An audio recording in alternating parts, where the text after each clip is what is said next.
Imagine this. You're deep in Sumatra's humid jungles, air thick like a shroud, every leaf rustle your last breath. Aina vanished on her market trip, found inside a truck-sized python. But when they sliced it open, her body moved, whispered a curse that doomed the village. Cursed pythons of Sumatra, Asia's nightmare that'll make you check under the bed. Like if Brave, subscribe, stick for 20-minute terror. Names changed. Dive in. The sun barely cracks over the misty canopy of Bukit Long village, a forgotten speck on Sumatra's wild edge, where the jungle doesn't just surround you. It OWNS you, body and soul. Picture this. Thick vines choking every tree like veins pulsing with ancient rage. Air so humid it sticks to your skin like a second layer of fear. This is no vacation spot. This is where nightmares slither out from under the leaves and drag you screaming into the green abyss. Aina, 28-year-old widow, husband crushed flat by a falling palm 2 years ago, wakes at 5 a.m. sharp in her rickety bamboo hut that creaks like it's whispering warnings. Her daughter Lila, 5 years old with big doe eyes that haunt your dreams, curls up beside her, tiny chest rising in innocent sleep. Aina stretches, bones popping like dry twigs, dark skin glistening with dawn sweat. She whispers to the forest spirits, hands over her dead husband's faded photo. Protect us today, ancestors. Keep the shadows away. But the shadows watch already. She slips on her faded sarong, ties her long black hair tight, fills the woven basket. Ripe mangoes dripping juice like blood, sticky rice cakes and banana leaves, beetle for trade. The sweet smell mocks the horror coming. Lila stirs, grabs her arm, eyes wide with terror. Mama, its eyes were yellow like Grandpa's when he died. It whispered your name. Don't go. Aina forces a smile, kissing her salty forehead. Snakes eat pigs, baby. Mama's back by sunset with candies. Tell Grandma Kanji. She grabs her machete, dull blade for vines, useless against what's coming, and steps into the dawn chorus. Birds screaming like banshees, monkeys howling human warnings, insects buzzing doom. The market path. 2-hour death march through root-choked trails that swallow flip-flops, twist like veins in a dying beast. Aina hums her grandmother's tune about python spirits guarding sacred groves from chainsaw loggers. Ancestors reincarnated, hungry for revenge, elders warn. She scoffs, swats thumb-sized mosquitoes. Air thickens like a wet blanket. Then, birds go dead silent. First red flag, nature mutes, something biblical circles. At grandfather's watch banyan, gnarled roots grabbing sky, moss dripping like old man beard, mist rolls unnatural thick, turning path to foggy tunnel. Aina pauses, heart slamming. Sweat mixes with sudden chill. Just weather, she lies, machete grip white-knuckled. Low rustle, not wind, heavy drag through dirt. She freezes. Market boys pranking? Another slither closer from left underbrush. Skin crawls. Imagine your Aina. No signal. No backup. Just fog and slither rustle slither tasting her fear.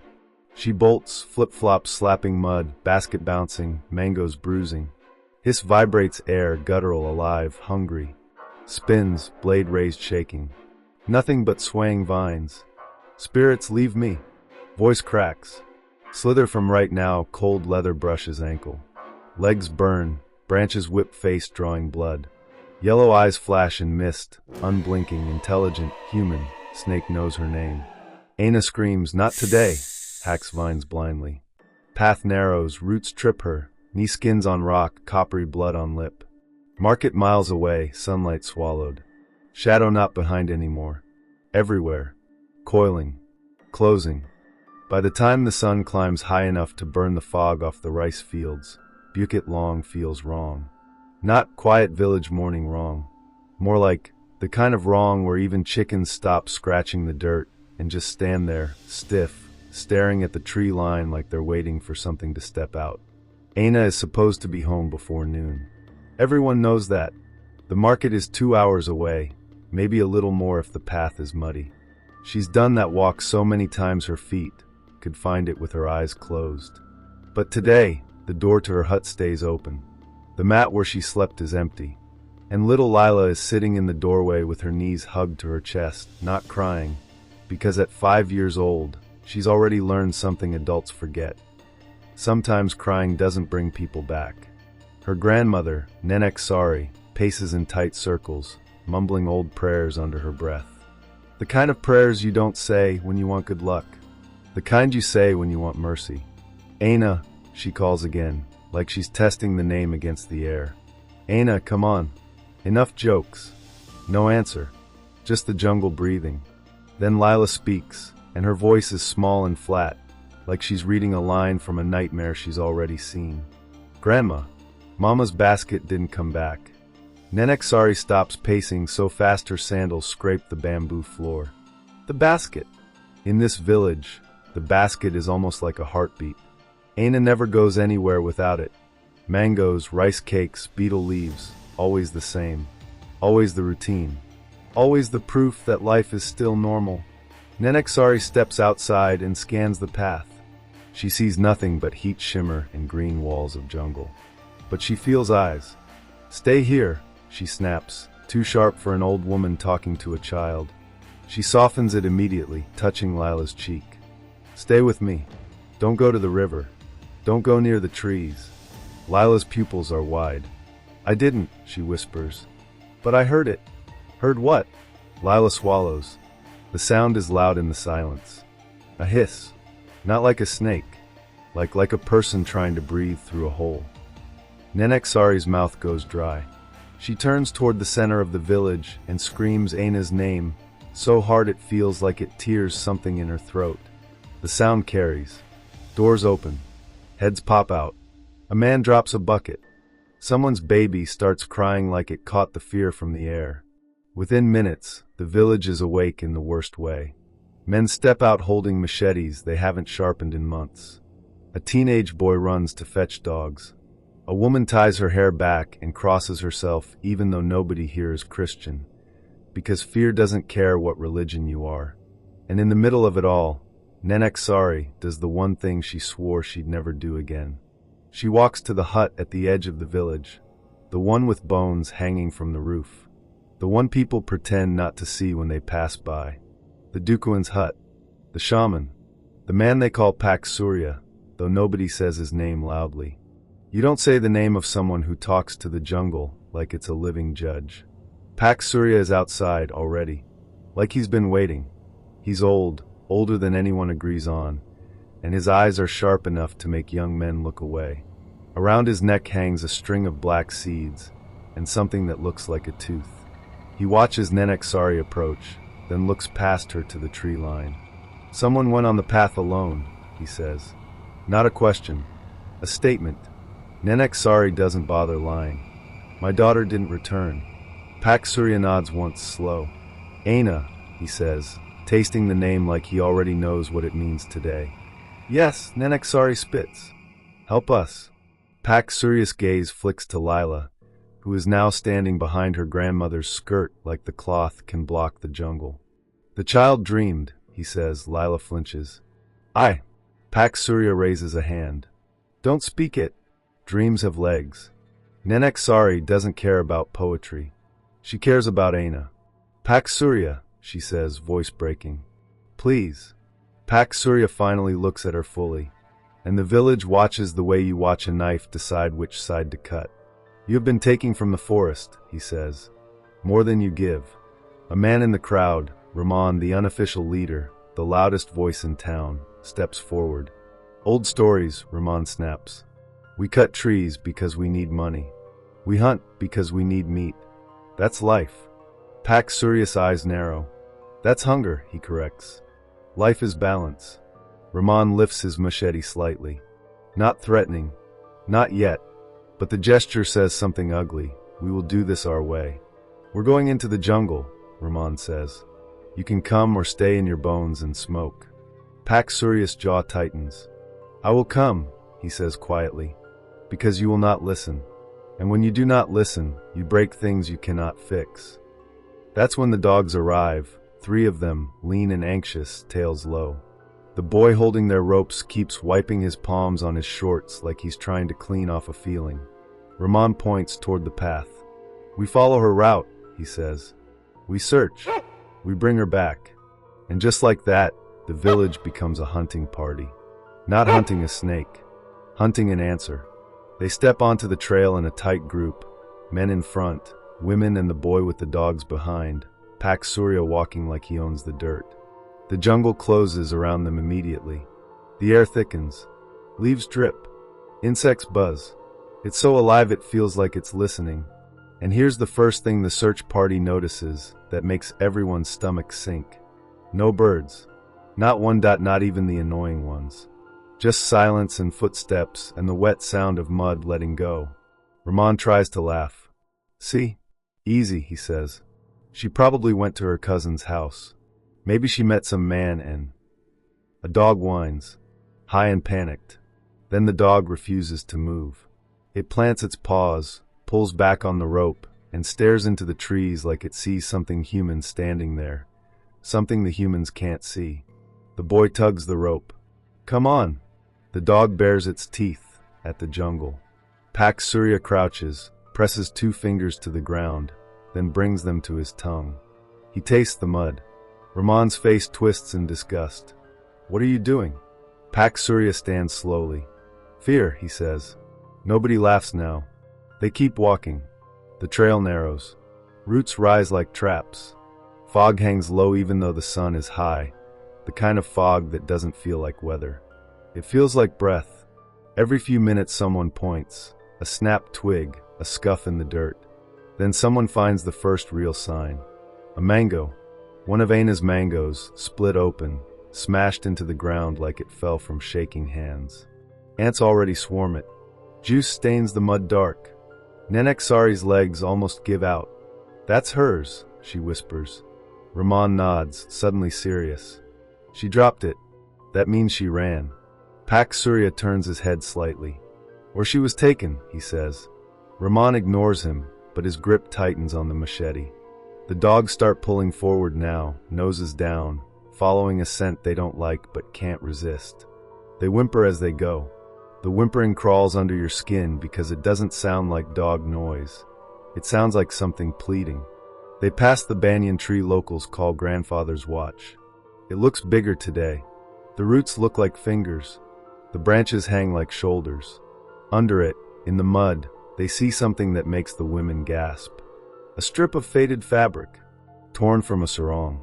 Aina's sarong. Nenek Sari reaches for it, then pulls her hand back like the cloth burns. It's a warning, Pak Surya murmurs. Rahman steps forward and yanks it up. He holds it like a flag. It's proof, he barks. She's here. We're close. But the truth is, no one wants to be close. Because the air has changed. It's colder beneath the tree. Not just shaded cold. Grave cold. Lila's dream flashes through everyone's head, even if they pretend they don't believe in children's nightmares. Yellow eyes. A hiss like a broken breath. Pak Surya begins to whisper something in a language the younger villagers don't understand. Each word is soft, careful, like he's trying not to wake someone sleeping. Rahman snaps, stop that. Pak Surya doesn't stop. The dogs suddenly jerk hard to the right, toward a side path that leads down to the river. The boy nearly falls. Wait, Rahman says. We don't need the river. Market is straight. But the dogs don't care about markets. They care about smells. And now they are dragging them toward water like the scent is screaming. The ground slopes downward. The trees thin slightly. The air gets wetter. The buzzing insects return, but not in a normal way, more frantic, more aggressive. Mosquitoes swarm their faces. A woman swats her neck and cries out, "Something bit me." Then the first man reaches the edge of the riverbank and stops, so suddenly the men behind him bump into his back. His machete drops slightly. What is it? Rahman pushes forward, and then everyone sees it. Something is floating near the reeds, bumping softly against the bank like a dead animal washed up after a storm. A woven basket. Aina's basket. It spins slowly in the current, half submerged. The banana leaf wrapping has come loose. A rice cake dissolves into mush. Mango skins drift like tiny bodies. For one full second, the village breathes hope. Maybe she dropped it. Maybe she fell. Maybe she's hurt but alive. Then Rahman wades in, grabs the handle, and lifts it out of the water. And the hope dies. Because the basket is not just wet. It's stained. Dark reddish-brown smears across the wicker. Mud mixed with blood. The kind of blood that doesn't come from a small cut. The women cover their mouths. Someone gags. The dogs begin to howl, not barking, not growling. Howling like they're calling for the dead. Rahman stares into the basket. Inside, tangled in the wicker, are small broken pieces of something pale. At first it looks like rice. Then he realizes it isn't rice. It's fingernails. Human fingernails, snapped and jagged, stuck in the weave like someone clawed the basket while screaming. Nenek Sari makes a sound that doesn't belong to a human throat. It's pure grief, pure terror, pure knowing. Pak Surya closes his eyes. She fought, he says softly. She fought hard. Rahman's face goes cold, like the blood drained out all at once and left only anger. We find it, he says. Now. Pak Surya opens his eyes. Careful with your words, he warns. You might call it closer. Rahman points upriver. Tracks, he says. Look. And yes, along the muddy bank are marks. Not footprints. Not human. A wide smear. A drag. A heavy body pulling itself out of the water. And next to it, something worse. A line in the mud where something round and huge has rolled. Like a stomach. Like a belly. The dogs stop howling and start whining again. They pull back. They do not want to follow. Rahman forces them forward anyway. They move along the riverbank, stepping over slick stones, pushing through reeds. The jungle presses in close again. Every now and then, the water makes a sound like something big shifting beneath the surface. The boy keeps glancing at the water. Did you see that? Nobody answers him. Because everyone sees it. They just don't want to say it out loud. A ripple that moves against the current. A slow, deliberate disturbance. Like a giant body turning.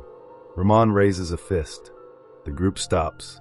Ahead, the reeds part slightly, revealing a small sandy patch where the bank widens.